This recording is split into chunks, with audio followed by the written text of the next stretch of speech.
We'll continue our lecture of capital budgeting. In the previous lecture, we discussed what is a capital budgeting, what are projects, and various other elements of capital budgeting. Today, we will see what are the tools that are used to evaluate the project. So the first tool that we will discuss today is the net present value, and this is one of the mostly and most widely used tool for the evaluation of project, and this is considered to be the best tool for the evaluation of the project. This NPV is known as DCF technique. Why DCF? DCF stands for discounted cash flow technique. So let me explain you how we calculate NPV. You see, suppose you want to purchase a machine. Suppose you want to start a coffee shop. So you want a coffee machine.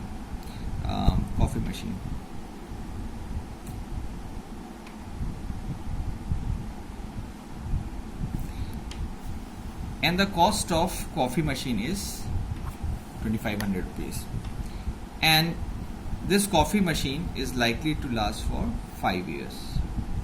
During this period of time, it will yield you some revenues. So suppose first year it will give you 900, second year 800, 700, 600 and 500 rupees. Now you have to make a decision that whether this coffee machine is worth buying or not. So whether you should go for the purchase of coffee machine or not. So how will you do that? Now you will evaluate the revenues that it will give, and you will compare it with the cost. But it will just not be a direct comparison. There will be some financial element involved to it. So for example, you think that you should be getting a return of 10%. That means you should be earning a 10% profit every year by the purchase of this machine. So the formula for the net present value is NPV is equal to C1 upon 1 plus R. This is the return that you are expecting, this 10%, plus C2 upon 1 plus R raised to the power 2.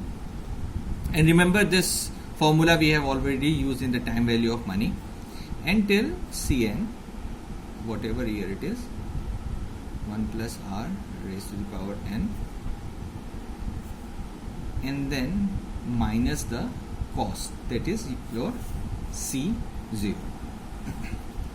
Now let us do it, calculate it. So C1 is 900 and you want 10%, 1 plus 0.10, always we will use it in fraction, plus 800 upon 1 plus 0.10 square plus 700 upon 1 plus 0.10 raised to power 2 plus 600 upon 1 plus 3 raised to power 4, and last we have 500, 1 plus 0.10 raised to the power 5. And then we will deduct 2500, which is the purchase cost of this machine.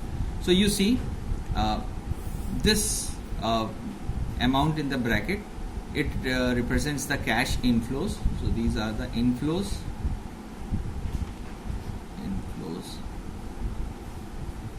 and this is the outflow. Okay, so here you can see it more. So these are the inflows and this is the cash outflow. This means these values in the bracket reflects what you will earn or what you will get, and this reflects what are you going to pay. Okay, so when we calculate this, the items in the bracket, it comes out to be 2,725, and it is minus 2500. So this comes out to be 225. That means you will be in a profit of 225 rupees, and also you will earn 10% return. So it is advantageous to go for this coffee machine, and you will be able to earn this 10% return from this. So you see, in the net present value, first of all, the cash flows of the investments must be known. What are the cash flows? These are the cash flows: cash inflows and cash outflow. Appropriate discount rate must be used. That means you should know how much profit you want to earn. Third, the life of the project must also be known. That means we know that this machine is going to last for 5 years, so you should know how long this machine will work for you. Then application of time value, which we have already used here.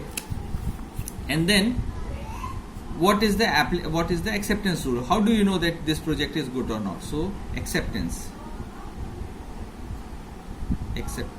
rule for NPV. The acceptance rule for NPV is accept the project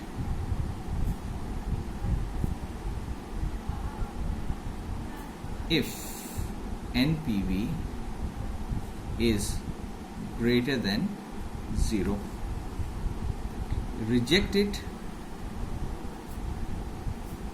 if NPV is less than 0, and you may accept it if it is equal to 0. So since it is positive, that means it is greater than 0, so we will accept this project, we will purchase this coffee machine.